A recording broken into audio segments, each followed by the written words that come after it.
Hello everyone, welcome to Study IQ. Study IQ के इस video में हम करेंगे 5 फरवरी के करंट अफेयर। तो चलिए वीडियो को स्टार्ट करते हैं। भारतीय मुक्केबाजी महासंघ के अध्यक्ष के रूप में किसे चुना गया है? यानी BFI, boxing federation of India, boxing federation of India. और जो पूरी दुनिया की बॉक्सिंग फेडरेशन है उसे क्या बोलते हैं? उसे AIBA बोलते हैं। AIBA का हेडक्वार्टर लॉजेन में है, स्विट्जरलैंड में। और AIBA के चीफ कौन है? उमर क्रेमिलोव। अभी अभी बने हैं उमर क्रेमिलोव, और ये रशिया के हैं, ये भी याद रखिए। और भारतीय मुक्केबाजी संघ जो है उसके अध्यक्ष बने हैं अभी अभी दोबारा अजय सिंह। और अजय सिंह नाम सुना हुआ लग रहा है आपको? ये स्पाइसजेट कंपनी के चेयरमैन भी हैं। जो स्पाइसजेट एयरलाइंस है उसके चेयरमैन भी अजय सिंह ही हैं। तो ये वही व्यक्ति हैं। और कुछ भारतीय मुक्केबाज बता सकते हैं, बॉक्सर आप? जैसे मैरी कॉम आपको ज़रूर पता होगा, इसमें कोई शक नहीं है। आपको विकास कृष्णन जरूर पता होगा। आपको प्रोफेशनल बॉक्सर बन गए हैं विजेंद्र सिंह जरूर पता होगा, हरियाणा के विजेंद्र सिंह। आपको अमित फंगाल जरूर पता होगा। तो ये कुछ हमारे बॉक्सर हैं। लवलीना बोरगोहेन हैं, एक महिला मुक्केबाज हैं, लवलीना बोरगोहेन। या फिर अखिल कुमार हैं, जितेंद्र कुमार हैं, बहुत सारे हैं। तो आपको हमारे कम से कम जो मुक्केबाज हैं वो पता होने चाहिए। युद्ध अभ्यास ये भारत और किस देश के बीच में एक संयुक्त सैन्य अभ्यास है? बड़ा अच्छा सवाल है ये। तो भारत का ये अमेरिका के साथ युद्ध अभ्यास होता है, मिलिट्री एक्सरसाइज, इसका नाम ही युद्ध अभ्यास है। तो भारत और अमेरिका कौन से मिलिट्री एक्सरसाइज करते हैं ये आप जानते हैं? तो मैं आपको 4 बताता हूं। वैसे 5 मालाबार भी करते हैं अमेरिका के साथ, लेकिन मालाबार में और भी देश होते हैं, जापान और ऑस्ट्रेलिया भी थे इस बार, तो वो भी हम अमेरिका के साथ करते हैं मालाबार। लेकिन जो सिर्फ भारत और अमेरिका करते हैं वो कौन से हैं अगर आपसे पूछा जाए? तो उसमें सबसे पहले तो है युद्ध अभ्यास, जो यहां पे लिखा है। दूसरे नंबर पे है टाइगर ट्रायम्फ। तीसरे नंबर पे है कोप इंडिया। और एक और है जिसका नाम है वज्र प्रहार। ये 4 युद्ध अभ्यास हम अमेरिका के साथ करते हैं। अच्छा, ये वाला जो हो रहा है युद्ध अभ्यास जिसका नाम है, ये कौन सा अध्याय है? ये 16वां अध्याय है। ये 8 फरवरी से लेके 21 फरवरी तक 13 दिन तक होगा। कहां पे होगा? राजस्थान में होगा। राजस्थान में कहां पे होगा? महाजन फील्ड फायरिंग रेंज, जो बीकानेर में है। ज्यादातर युद्ध अभ्यास यहीं पे होते हैं। पर राजस्थान में एक युद्ध अभ्यास अभी अभी हुआ था फ्रांस के साथ, डेजर्ट नाइट। ये हवाई युद्ध अभ्यास था फ्रांस के साथ, और ये जोधपुर में हुआ था। तो ये भी याद रखिए। वैसे अमेरिका में हमारे राजदूत कौन है? हमारे राजदूत हैं तरणजीत सिंह संधू। इसको गुरप्रीत सिंह संधू से कंफ्यूज मत करना। गुरप्रीत सिंह संधू हमारे बेस्ट फुटबॉल प्लेयर हैं, गोलकीपर हैं भारतीय फुटबॉल टीम के। इनको बेस्ट खिलाड़ी का अवार्ड मिला था, बेस्ट फुटबॉल प्लेयर का। तो सुखबीर सिंह संधू, इससे भी कंफ्यूज मत करना। सुखबीर सिंह संधू कौन है? सुखबीर सिंह संधू जो है NHAI के चेयरमैन है, राष्ट्रीय सड़क निर्माण प्राधिकरण, national highway authority of India, राजमार्ग प्राधिकरण जो है। तो ये भी ध्यान रखिए, सुखबीर सिंह संधू। सो आई होप आप सुखबीर सिंह संधू, तरणजीत सिंह संधू और गुरप्रीत सिंह संधू में कंफ्यूज नहीं होंगे। अशोक डिंडा, ये हाल ही में खबरों में थे। ये कौन से खेल से संबंधित हैं? इन्होंने संन्यास ले लिया। तो ये बॉलर थे, तेज गेंदबाज थे, फास्ट बॉलर। ये बंगाल के खिलाड़ी थे। तो आंसर है क्रिकेट के खिलाड़ी थे अशोक डिंडा, और इन्होंने अपने संन्यास की घोषणा करी। विश्व कैंसर दिवस का विषय क्या था? देखो, विश्व कैंसर दिवस जो होता है ये 4 फरवरी को मनाया जाता है हर साल, राइट? कैंसर के बारे में जागरूकता फैलाने के लिए।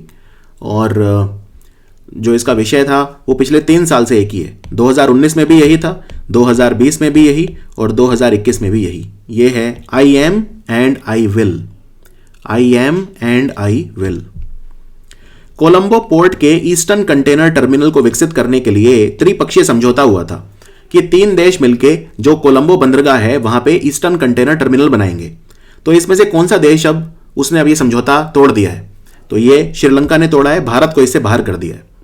तो भारत और श्रीलंका के बीच में ये एक कटाव हो सकता है आने वाले समय में। ये वैसे समझौता क्योंकि भारत ने जो मैत्रीपेला सिरिसेना जब थे उनसे किया था, लेकिन अब प्रधानमंत्री बदल गए हैं, अब है महिंद्रा राजपक्षे, और उनका झुकाव थोड़ा सा चीन की तरफ ज़्यादा है।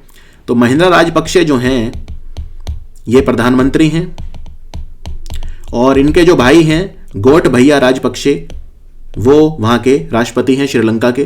तो इन दोनों ने ये समझौता तोड़ दिया है, भारत अब इससे बाहर हो गया है। त्रिपक्षीय इसलिए क्योंकि इसमें जापान भी था, तो जापान, भारत और श्रीलंका ये 3 देश थे इस समझौते में। श्रीलंका में एक बंदरगाह है जो चीन ने किराए पर ले रखा है, जिसका नाम है हम्बनटोटा। ठीक है, भारत कोशिश कर रहा है ट्रिनकोमाली में बंदरगाह बनाने की। श्रीलंका के साथ हम युद्धाभ्यास भी करते हैं, एक तो स्लिनेक्स है और दूसरा है मित्र शक्ति। और श्रीलंका में हमारे जो राजदूत हैं उनका नाम है गोपाल बगले। अलर्ट नाम के एक गैर सरकारी संगठन के द्वारा, एनजीओ द्वारा, अलर्ट बीइंग आइकॉन अवार्ड किसे दिया गया है? अलर्ट बीइंग आइकॉन अवार्ड दिया है AR रहमान को। AR रहमान। माजुली द्वीप, ये हाल ही में खबरों में था, ये कौन से राज्य में स्थित है? माजुली। तो माजुली जो द्वीप है ये ब्रह्मपुत्रा नदी पे है और ये असम में है। सो आंसर है असम। और ये न्यूज़ में क्यों आया? ये दुनिया का सबसे बड़ा नदी वाला द्वीप है, right.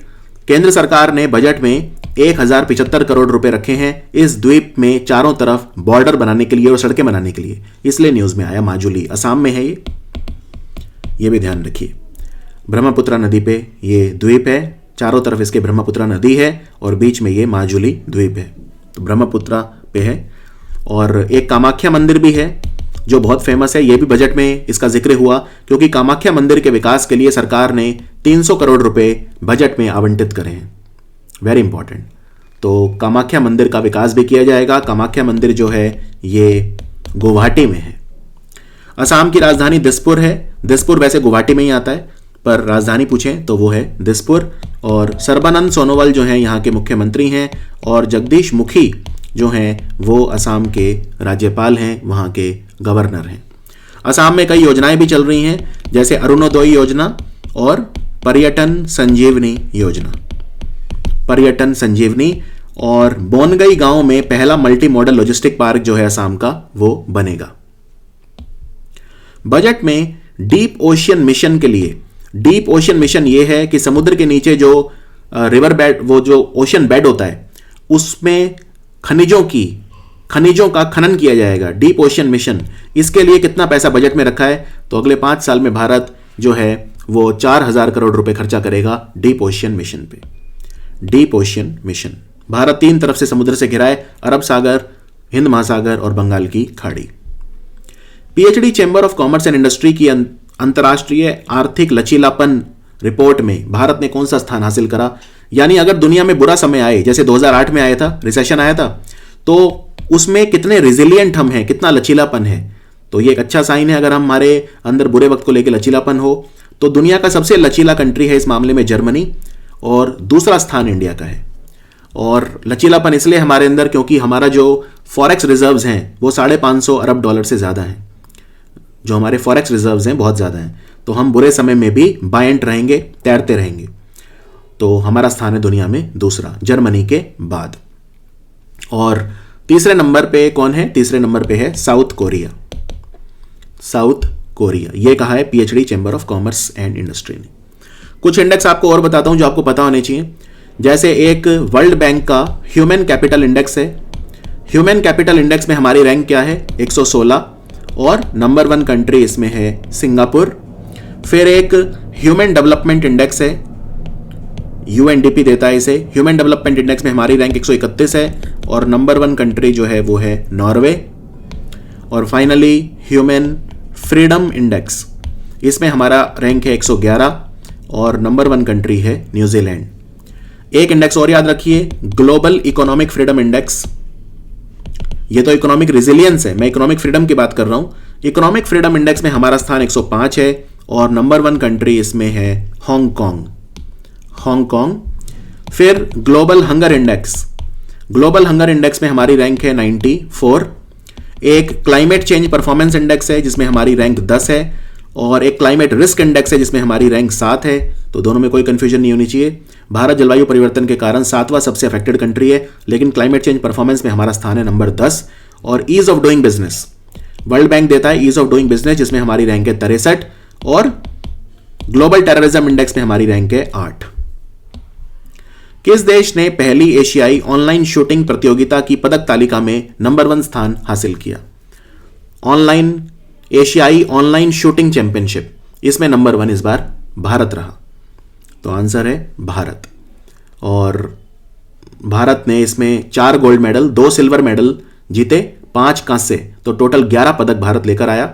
2 gold, right, 2 gold, 4 silver और 5 ब्रॉन्ज, 2 स्वर्ण, 4 रजत और 5 कांस्य, टोटल 11 मेडल के साथ नंबर 1 पे भारत रहा। भारत के क्या कोई शूटर बता सकते हो आप? भारत के शूटर जैसे सौरभ चौधरी आपको पता होने चाहिए, बहुत इंपॉर्टेंट है सौरभ चौधरी।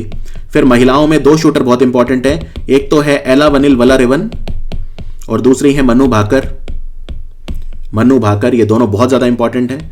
फिर दिव्यांश सिंह पनवर बहुत इंपॉर्टेंट है, तो ये आप कुछ याद रख सकते हैं। इंटरनेशनल शूटिंग स्पोर्ट्स फेडरेशन का हेडक्वार्टर म्यूनिक में है, जो शूटिंग की ऑफिशियल बॉडी है। This life at play, a memoir of Girish Karnad, ये पुस्तक कन्नड़ भाषा से अंग्रेजी में किसके द्वारा अनुवादित करी गई है, ट्रांसलेट की गई है? सो ये ट्रांसलेट करी है श्रीनाथ परूर ने, श्रीनाथ परूर। हिंद महासागर के तटवर्ती देशों के रक्षा मंत्रियों का सम्मेलन हुआ। जो भी हिंद महासागर के तटवर्ती कंट्री हैं, इंडियन ओशियन रिम के जो कंट्री हैं, एक संगठन भी है इंडियन ओशियन रिम एसोसिएशन, और इसका हेडक्वार्टर एबने में है। एबने है मॉरिशस में, यह भी ध्यान रखिए। IORA का हेडक्वार्टर कहाँ है? तो ये भारत ने इसका आयोजन किया। इसमें बहुत सारे कंट्री आए थे, मालदीव, मादागास्कर, मॉरिशस, ईरान, ये सब कंट्री आए थे। 18 से ज़्यादा कंट्री आए थे और राजनाथ सिंह भी इसमें थे। तो इसका थीम क्या था? तो IOR का जो थीम था वो था enhanced peace, security and cooperation in the Indian Ocean, ये था इसका थीम। निम्नलिखित में से कौन सा मंत्रालय उद्योग मंथन का आयोजन कर रहा है? तो उद्योग मंथन क्या है? उद्योग मंथन बेसिकली एक वेबिनार सीरीज है। इसमें बहुत सारे हमारे सेक्टर हैं जिन पे बल दिया जाएगा, जैसे pharma sector, medical device, electronics, manufacturing वगैरह, इन पे बल दिया जाएगा। तो ये है वाणिज्य मंत्रालय के द्वारा। वाणिज्य मंत्रालय आयोजन कर रहा है उद्योग मंथन का। हमारे वाणिज्य मंत्री हैं पीयूष गोयल, और पीयूष गोयल हमारे कंज्यूमर अफेयर मिनिस्टर भी हैं, उपभोक्ता मामलों के मंत्री भी हैं। रामविलास पासवान जी की मृत्यु के बाद ये बने थे, और रेल मंत्रालय भी इन्हीं के अधीन है। रक्षा मंत्री राजनाथ सिंह ने हाल ही में किस शहर में हिंदुस्तान एरोनॉटिक्स लिमिटेड के लाइट कॉम्बैट एयरक्राफ्ट के दूसरे संयंत्र का उद्घाटन करा? जहां पे ये लाइट कॉम्बैट एयरक्राफ्ट बनाएंगे, तो ये बेंगलोर में बना है।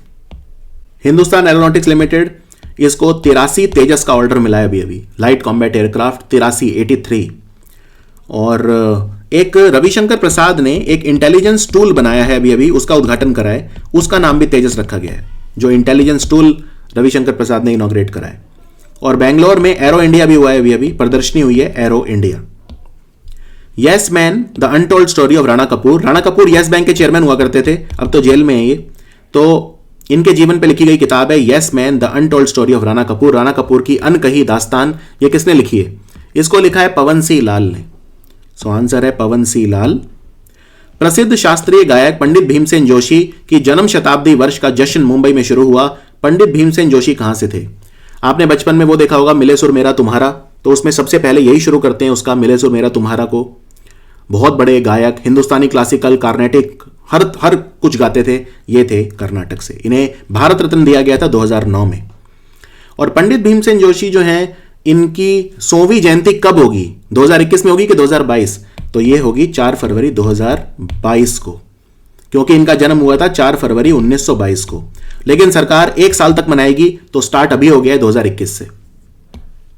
द इकोनॉमिस्ट इंटेलिजेंस यूनिट, जो लंदन से ऑपरेट करती है, उनके द्वारा जारी डेमोक्रेसी इंडेक्स में भारत का कौन सा स्थान रहा? तो दुनिया की सबसे अच्छी डेमोक्रेसी कौन सी है? नॉर्वे। नॉर्वे नंबर 1 पे है, आइसलैंड नंबर 2 है, स्वीडन नंबर 3 है। तो नंबर 1 पे रहा नॉर्वे, और भारत का स्थान इसमें है 53। भारत दुनिया की सबसे बड़ी डेमोक्रेसी है, और अमेरिका दुनिया की सबसे पुरानी डेमोक्रेसी है।